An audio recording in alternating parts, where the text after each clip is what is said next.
साथीहरू good morning. आज पनि म बिहान बिहानै मर्निङमा बिर्सिसकेको छु। आज चाहिँ म यहाँ घरमा अस्तिको पार्कमा छु। पुरा गर्मी छ कि पानी परिदिएको थियो, पानी पनि परेको छैन। यहाँ चाहिँ बाटोबोटीहरू अलिकति आएर पुरा एक्सर्साइज गरिरहेको छ।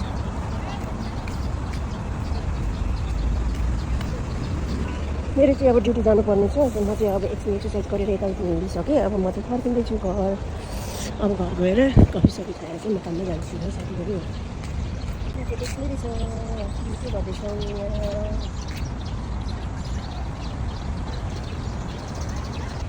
बिहान उठ्न चाहिँ एकदमै अल्छी लाग्ने गाइजहरू। उठिसकेपछि चाहिँ एकदमै फ्रेस हुने। म चाहिँ अब यहाँनिर एकैछिन बसेर खेली पो दिनु पऱ्यो यार। मार्छ होला मलाई यहाँ त बच्चाहरू खेल्ने ठाउँमा। बिहान बिहानै छ्यामाहरू यहाँनिर घुम्न जानुभएको छ्यामाहरू? बाबु नानी त यहाँनिर। म चाहिँ फर्केर अब साथीहरू अब गएर रेडी हुनु पऱ्यो, कफी सफी खानु पऱ्यो होइन। अनि ड्युटी जानु पऱ्यो फेरि। 10 घन्टा ड्युटी गरेर बस्छु साथीहरू। त्यस्तै छ।